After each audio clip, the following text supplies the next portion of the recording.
পুলিশের গুলি খেয়ে মারা গেল রংপুরের আবু সাইদ ভাই।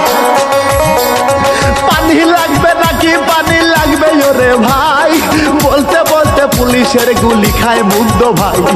সেই কাহিনী শোনেন গো সবাই, কত মায়ের বুক যে খালি হয়, সেই কাহিনী শোনেন গো সবাই। বুক চেতিয়ে পুলিশের গুলি খেয়ে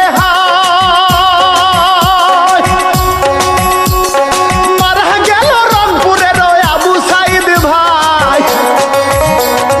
পানি লাগবে নাকি পানি লাগবে ওরে ভাই, বলতে বলতে পুলিশের গুলি খায় মুগ্ধ ভাই। সেই কাহিনী শোনেন গো সবাই, কত মায়ের বুক যে খালি হয়, সেই কাহিনী শোনেন গো সবাই।